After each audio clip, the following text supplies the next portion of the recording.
చూపించాలి. ఆ రూల్ చూపించకుండా మేము ఇంతమంది ధర్నా చేస్తాం.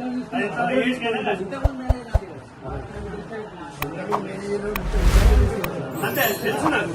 నేను కంటెస్టెడ్ ఎమ్మెల్యే అండి. అప్పుడు చిన్నకోడు నాకు ఇక్కడ బాగా పట్టుంది. మాకు తెలుసు ఇక్కడ అంతా ఏం జరుగుతుందో తెలియదా? ఎవడు బ్రోకరా ఎవడేం చేస్తాడో తెలియదా?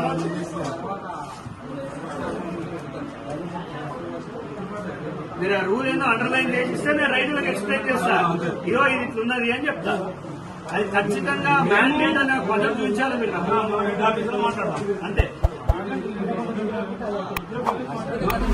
ఫోన్ కాదండి, డాక్యుమెంట్ ఫోన్లో పని అవుతుందా? ఇప్పుడు మేము ఆర్టీఐ కూడా ఇస్తాం. ఇప్పుడు కాసేపట్లో ఆర్టీఐ ఇక్కడనే ఇస్తాం.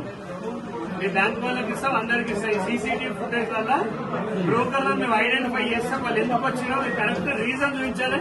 వాడు ఏ పేపర్ పట్టుకొచ్చిండో చూపించాలి. ఆ పాస్బుక్ ఎవరు పాస్బుక్ పట్టుకొచ్చిండు, ఏం పని చేయించిండో మేము అంతా ఇస్తాం. అదే వాళ్ళు వచ్చిన ఈజీగా బ్యాంక్ పర్ఫెక్ట్ అవుతాయి కదా. ఇప్పుడు అండ్ రైతు లేకుండా ఒకవేళ ఇక్కడ విత్డ్రాల్ జరిగినట్టయితే అది పెద్ద క్రైమ్. దానికి మీరు మాత్రం ఇబ్బంది పడాల్సిందే ఉంటుంది. అది జరిగే ఉంటుంది. రైతు లేకుండా కూడా మనీ డ్రా చేసుకుంటుంది. రైతు సంతకం లేకుండా ఏం చేయాలి? రైతు సంతకం ఉందా లేదా చూద్దాం.